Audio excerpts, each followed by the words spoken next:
여의도맨션 구독자 여러분 안녕하십니까, 박정호입니다. 모처럼 또 좋은 책이 있어서 소개시켜 드리려고 합니다. 그동안 여의도맨션에서 소개했던 책들의 요즘은 태반은 투자와 관련된 책을 좀 많이 소개해 드렸습니다. 저희 여의도맨션에도 홍보해 달라고 여러 책들 옵니다. 근데 제가 누누이 말씀드리죠, 전부 다 못 해드리고, 그리고 전부 다 해드리기에는 좀 죄송한 표현입니다만 이 책은 좀 내용이 그렇다, 이런 책들도 사실 많습니다. 그런데 요즘은 공교롭게 투자와 관련된 책들도 저한테 추천해달라고 말을 해주는 곳들도 많았고, 또 제 주변에 제가 특강을 가거나 이렇게 외부 포럼이나 이런 데 참여해보면 돈 걱정하는 분들이 요즘 부쩍 많더라고요. 그만큼 경기가 좀 불확실한 것 같은데, 그래서 요즘 투자만 관련된 책들만 쭉 소개해 드리다가 뭔가 제 마음에 갈증 어린 부분이 딱 있었는데, 이야, 이번 책 읽고 제가 우리 앞에 PD님께도 사적으로 얘기했습니다만 2번 읽었던 책은 요 간만엔 처음입니다. 왜 그런지 좀 설명을 드릴게요. 이 뒤에 책입니다. 제목은 자본주의자 선언입니다. 어떻게 보면 색깔 짙은 책이 아니냐 이렇게 오해하실 수 있을 것 같은데요. 그런데 또 위에 보니까 또 일론 머스크가 강력 추천했던 책이다라고 해서 뭐 그냥 미래 산업 트렌드 얘기하는 건가? 이렇게 뭐 다양한 해석들이 생길 수도 있으실 텐데요. 저는 이 책을 이렇게 말씀드리고 싶습니다. 지금 한국 사회에서 가장 필요한 책이다. 그리고 그 이유가 우리 공동체의 미래에 대해서 한 번쯤 생각해 볼 수 있는 책이 되기 때문이다. 이렇게 말씀드리고 싶습니다. 사실 요즘이 어떤 세상이냐 하면요, 진짜 모든 것들이 송두리째 바뀌어가고 있습니다. AI를 비롯해서요, 그리고 자율주행 자동차, 휴머노이드 로봇같이 기술과 산업 패러다임은 송두리째 바뀌기 직전에 놓여져 있고요. 그리고 한국 경제 자체는 저성장 기조가 고착화돼서 이제 우리 미래 먹거리는 어디서 찾아야 되는 거냐, 그 고민 속에 휩싸여 있습니다. 그리고 그동안 수출을 해서 먹고 살았던 우리 경제 구조마저도 지금 전 세계적인 보호무역주의가 창궐하고 있는 이 상황에서 이것도 나름대로 여러 가지 한계점이 있지 않을까 우려가 높아지고 있는 상황입니다. 그런데 여기다가 엎친 데 덮친 격으로 인구마저도 급격히 줄어들고 있고, 그로 인해서 생산 가능 인구, 젊고 활력 넘치는 인구마저도 자꾸 줄어들다 보니까 이 문제들을 어디서부터 어떻게 해결해야 되는가라는 지금 그 고민들이 많은 상황입니다. 그와 동시에 이런 고민들 속에서 이제 기존의 방식으로는 도저히 안 될 것 같으니 지금 제가 열거드린 것들을 한 번에 해결하기 위한 좀 근본적인 방향 재설정, 이거에 대해서도 논의를 해야 되는 게 아닌가, 이런 목소리가 사실 높아지고 있습니다.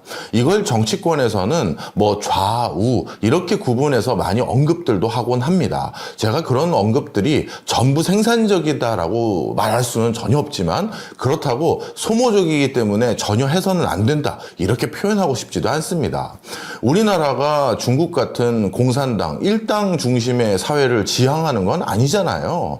사회를 살다 보면 때로는 너무 자유롭고, 그 다음에 뭐랄까요, 경쟁적인 구조 속에서 누군가는 성취를 해서 큰 성과를 내고 국가도 효율성의 기반으로 자꾸 뻗어나갈 수는 있지만, 그 과정에서 소외되고 낙후되고 그리고 열의에 놓여져 있는 사람들이 더 많아질 때가 있습니다. 그러면 이런 쪽 사람들을 좀 더 챙기겠다는 정당이 뭔가 정권을 잡고 이런 사람들을 조금 더 부양해야 되겠습니다로 잠시 국가적인 또 시대적 흐름에 부합성 있는 정당이 좀 국가 경영을 책임지다가, 또 이렇게 뭔가 형평성, 공정성 이런 것들만 너무 강조하다 보니까 경제의 역동성이 좀 떨어질 것 같다라고 했었을 땐 다시 반대쪽을 좀 지향하는 정당이 당분간 또 국가 경영을 하면서 또 그런 부분에서 주춤했던 모습을 다시 보완하는, 사실 어떻게 보면 우리가 미국이라든가 유럽의 많은 구미 선진국들이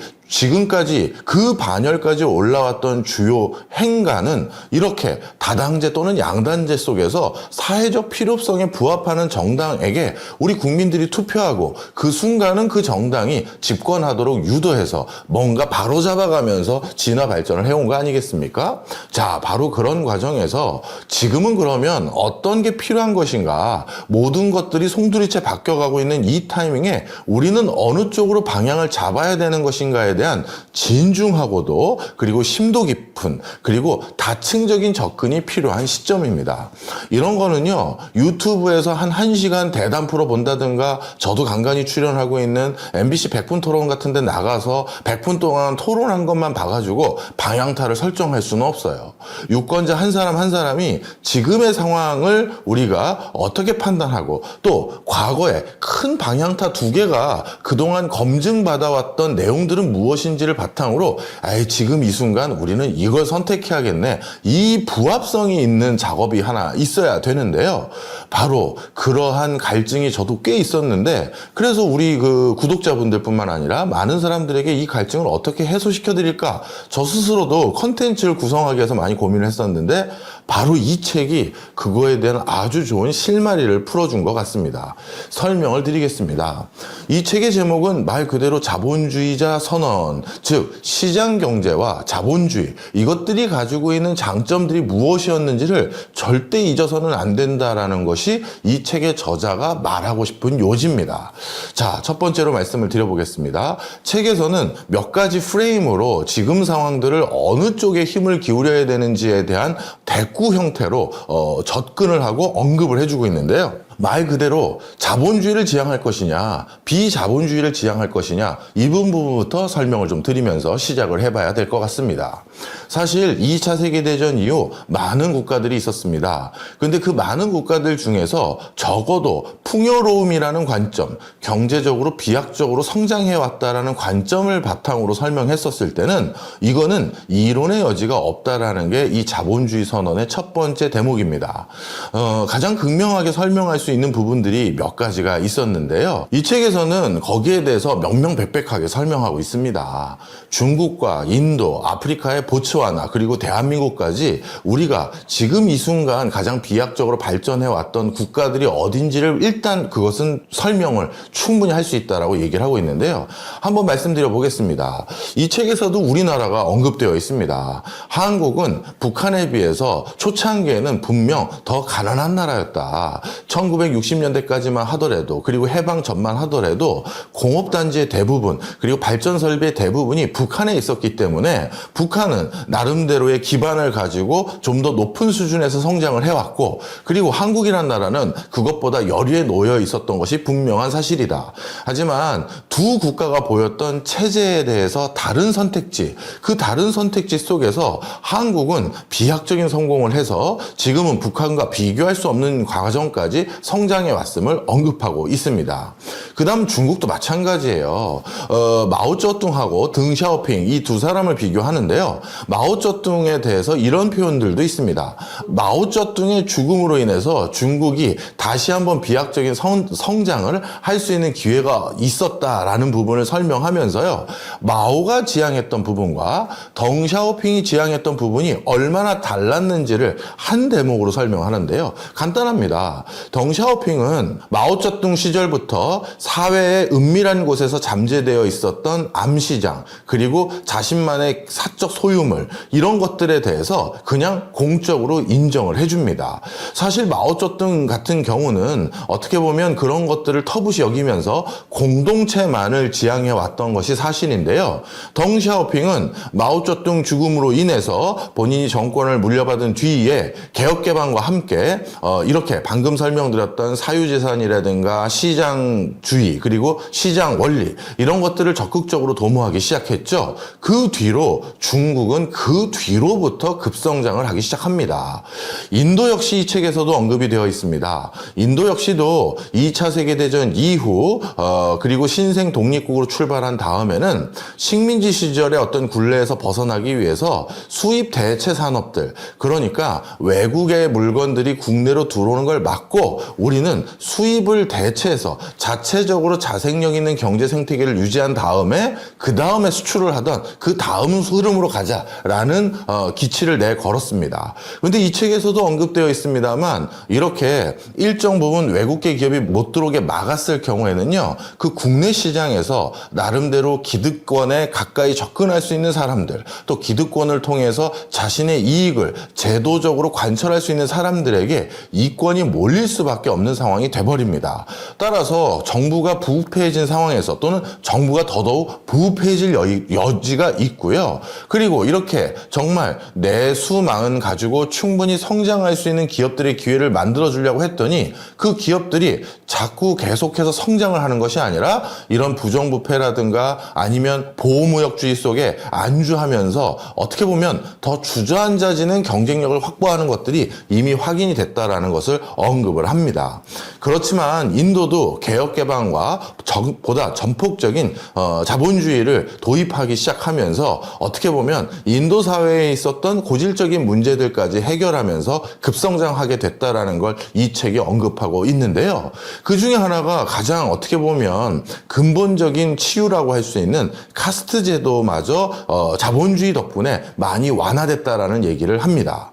이 인도에는 불가촉 천민이라는 계층이 있죠. 이 불가촉 천민은 사실 전통적인 인도의 폐쇄형 내수 중심의 시장 구조에서는 좀처럼 일할 기회를 많이 얻지 못했습니다. 왜냐하면 불가촉 천민들하고 같이 섞인다든가 같이 뭘 한다라는 건 터부시 여겨지는 것들이었거든요. 하지만 자본주의가 도입되고 나서 비즈니스는 또 기업인들은 한결같이 하나만 생각합니다. 저 친구를 고용했었을 때 더 많은 이익을 거둘 수가 있을까? 저 친구를 고용했었을 때 더 비용을 절감할 수 있을까? 바로 이 생각만 갖게 되는 것이죠. 그러다 보니까 그 사람의 신분이 무엇인지는 이제 자본주의자들에게 또 기업가들에게 중요한 것이 아닙니다.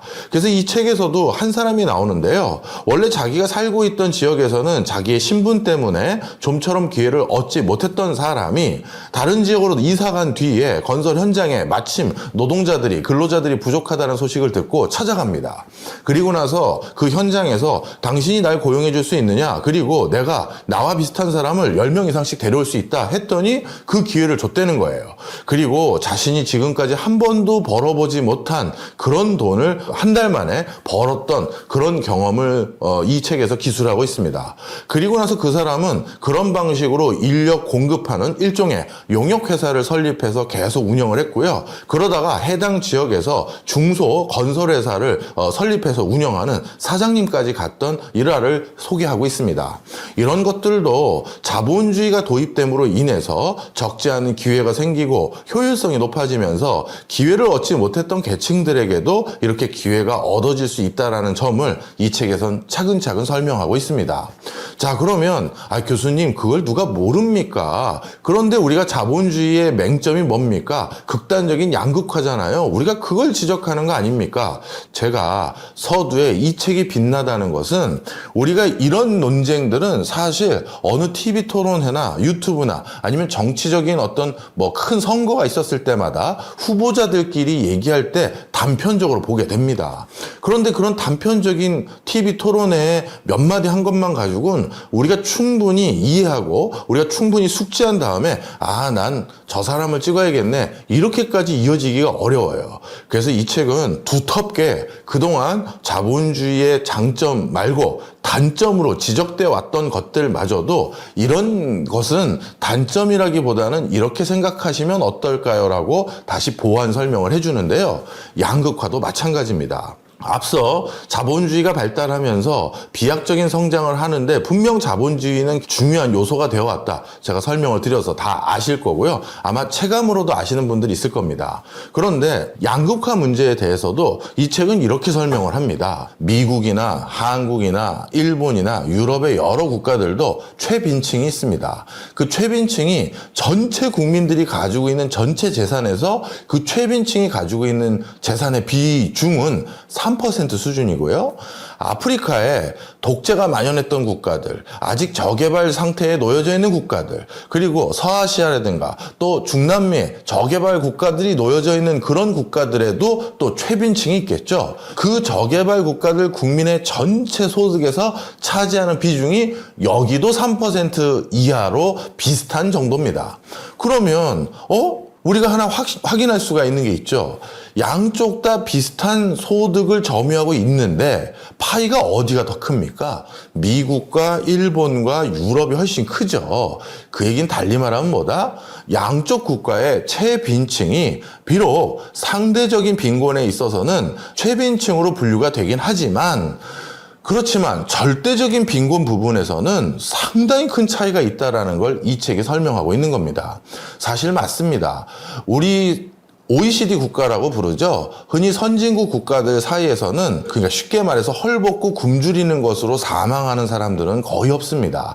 그만큼 확실한 것은 이제 선진국은 아무리 못해도 하위 소득자가 누리는 그 삶의 질과 여유는 저 아프리카 오지, 저 중남미 오지에서 저개발 국가의 저소득층이 누리는 그 국민의 질과는 사뭇 다르다는 것을 우리가 여기서 확인해 줄 수가 있는 겁니다. 그래서 자본주의는 상대적 빈곤을 없애는 그런 것들에 대해서는 아직까지 지적을 받을 수가 있고 아직까지 문제점을 가지고 있는 건 분명하지만 절대적 빈곤을 없애는 그 부분에 대해서는 정말로 어떻게 보면 권위주의 또는 비자본주의, 이 책에서는 비자본주의라고 다 불러버립니다. 사회주의든 공산주의든 간에요. 이런 여러 시스템에 비해서 훨씬 압도적으로 우월한 성취를 보여왔다, 이렇게 얘기하고 있습니다. 자, 그 다음에 이 책의 두 번째 챕터에서는요, 자본주의가 가지고 있는 비도덕성에 대해서도 아주 세부적인 설명들을 하나씩 해갑니다. 그 중에 오늘 제가 우리 구독자분들하고 꼭 공유하고 싶었던 게 하나 있었는데요. 바로 인종차별과 관련된 부분입니다. 사실 많은 분들이 이 자본주의 또 뭔가 시장경제 사람들을 구획짓고 또 뭔가 돈이 된다면 부도덕한 일도 마다하지 않는 그런 진짜 탐욕의 결과물 아닌가요? 이렇게만 생각하시는 분들이 계십니다. 물론 그렇게 귀결된 사례도 정말 많습니다. 제가 그걸 부정하는 건 아니에요. 하지만 자본주의가 항상 글로 귀결되는 건 아니라는 점을 이 책은 기억해야 된다는 점입니다.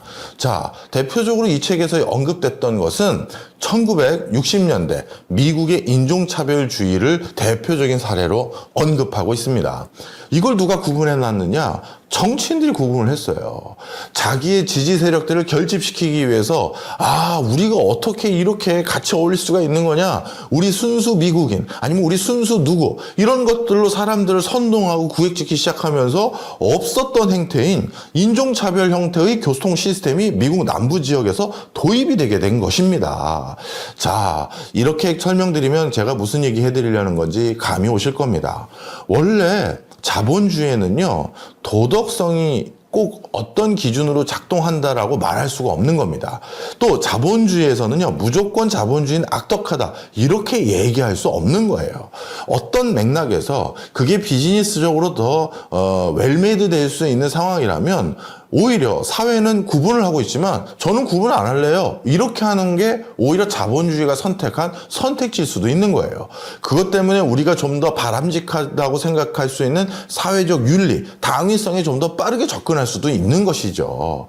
바로 이 책은 이런 부분을 하나씩 설명하면서 우리 사회가 지나치게 양극화되고 우리 사회가 돈 때문에 지구 환경을 오염시키고 우리 사회가 너무 특정 자본을 형성한 사람들이 그 사람들 중심으로 시장경제 시스템을 만들어가는 듯한 모습을 보이니 이런 것들은 우리가 지양해야 된다는 목소리만 무조건 내세울 게 아니다라는 게 저자가 절절히 하고 싶은 목소리였던 것 같습니다. 그리고 이 책은요, 적지 않은 두께감으로 우리가 그동안 시장경제, 자본주의 시스템을 가지고 있었던, 그쪽에 가지고 있었던 우려점, 아니면 그쪽에 가지고 있었던 막연한 동경들, 이런 것들이 장점과 단점이 무엇인지를 하나하나 아주 구체적이면서 유럽의 사례, 미국과 중국과 인도의 사례 등등을 통해서 아주 여실히 설명해주고 있습니다. 또 한 가지 측면을 말씀드려 볼까요? 저한테 요즘 이런 소리를 또 많이 하십니다. 교수님, 대기업과 중소기업 간의 간구, 이거에 대해서는 이 책은 또 뭐라고 설명하고 있습니까? 예, 이 책도 이 부분에 대해서도 설명을 하고 있는데요. 대표적으로 우리가 그동안 대기업에 가지고 있었던 많은 그 우려점들 기억들 하실 겁니다. 대기업은 결국 독과점적인 지위를 악용함으로써 부당한 이익을 편취하고 그 이익은 커졌음에도 불구하고 내부 구성원들에게 그 이익을 배분하는 건 오히려 등한시하고 본인이 이미 시장의 지배력을 가지고 있게 됐기 때문에 오히려 임금을 깎는다든가 오히려 근로자들을 더 박대하는 그런 행위를 하고 심지어 국가 경제 차원에서도 악영향을 미치는 게 일정 규모감 있는 대기업이 되면 본인이 독과점적인 시장 지배력을 가지기 때문에 방만한 경영, 안일한 경영 때문에 오히려 혁신도 떨어뜨린다. 이런 지적들을 하는 게 사실입니다. 그런데 이 책에선 또 정말 그게 사실인지 한번 되짚어 봅시다 라고 하면서 설명을 하는데요. 이 책에서는 우리나라를 언급하진 않습니다만 미국의 빅테크 기업이라든가 미국의 통계를 바탕으로 미국에서 1000명 이상이 근무하는 회사의 근로자들의 평균 소득과 100명 이하의 근로자들이 근무하는 회사의 평균 임금, 이 두 개를 비교하면서 큰 회사가 정말 큰 회사이기 때문에 근로자에게 박봉을 부여하고 근로자의 이익마저 편취하는 구조냐 다시 반문을 합니다. 그리고 또 한 가지, 큰 회사는 시장 지배력을 확보했기 때문에 더 이상 혁신을 하지 않고 무사 안일한 시스템에 안주하느냐라고 했었을 때 지금 전 세계적으로 가장 놀라운 혁신을 발휘하고 있는 회사들 대부분 어디입니까? 전 세계에서 가장 절대적인 독과점적인 지위를 가지고 있는 미국의 빅테크 기업들입니다. 이들은 어떻게 보면 사상 초유의 초과 이익을 바탕으로 해서요, 우리 누구도 우리가 이런 거 좀 만들어 주시면 안 돼요 라고 얘기한 적도 없을 만큼의 파괴적인 혁신을 기반으로 한 제품들을 계속 쏟아져 내고 있습니다. 물론 이런 것들이 가져다주는 문제가 없다라고 이 책은 말하는 게 아닙니다. 이런 문제들도 이런 관점에서 생각해 보자는 거죠. 자, 그래서 이런 대기업들, 초글로벌 기업들이 과연 시장 지배력에 안주만 하고 있는 것이냐라고 했었을 때 또 그게 아니라는 사실을 얘기하고 있는 겁니다. 자, 슬 정리를 해보겠습니다. 저는요, 이 책을 소개시켜 드릴 때 이 책의 저자가 얘기하는 게 무조건 맞다라고 얘기하고 싶어서 이 책을 설명드리는 게 아닙니다. 오히려 자본주의자 선언과 정반대쪽 대척점에 놓여져 계신 분들도 이 책을 좀 한번 읽어봐 주셨으면 좋겠어요. 거봐, 나는 이런 거 다 알고 있었는데 난 그럼에도 불구하고 반대쪽을 선택한 이유가 하면서 자신의 논리가 훨씬 더 견고해 질 수 있는 기회를 얻으실 수 있을 겁니다. 그리고 실제 우리 사회가 요즘 공익, 공공, 그리고 다수의 어떤 이익, 이런 것들을 좀 더 중요시 여기는 형태로 좀 가중치를 두고 있는 건 분명한 사실입니다. 그런데 이런 것들만 추구했었을 때 어떠한 단점이 또 생길 수 있는지 누군가에게 지적해주고 누군가에게 설명해주고 또 나 자신이 다음 우리 국가 지도자를 뽑을 때 이런 가치 판단 아래 뭔가 내가 엄정한 선택을 하고 싶다 하시는 분들은 그래, 내가 이래서 자본주의적인 어떤 장점을 우리나라도 버리면 안 된다고 얘기하는 거라니까 하면서 누군가에게 차근차근 객관적인 사례들과 근거들을 가지고 설명하고 싶다면 야, 제가 단연간 이 책 말고는 찾기가 어려울 거다 이런 생각이 듭니다. 왜냐하면요, 매 챕터마다 슈퍼리치와 우리들, 그리고 자본주의와 비자본주의자들, 그리고 대기업과 소수의 이제 막 스타트업한 소수의 중소기업들, 이런 대결 구조 속에 놓여져 있는 게 지금의 상황 아닙니까? 그리고 이 대결 속에서 어디를 선택할 것인지 강요하고 있는 게 우리 유권자들이 지도자들에게 부여하고 있는 어떤 미션이에요. 그런데 일부 지도자들은 이걸 또 악용하고 있습니다. 그런데 이 두 가지의 얘기를 다 들어봤었을 땐 꼭 이게 한쪽만 선택할 것이 아니라 시대적 흐름에 따라서 왔다 갔다 해야 될 것들이 꽤 있고 또 절충을 할 수 있는 부분도 많다라는 것을 저절로 아시게 될 수 있을 겁니다. 자, 간만에 또 좋은 책 하나 발굴해서 이렇게 천거해 드립니다. 저는 다음 시간에 또 인사드리겠습니다. 고맙습니다.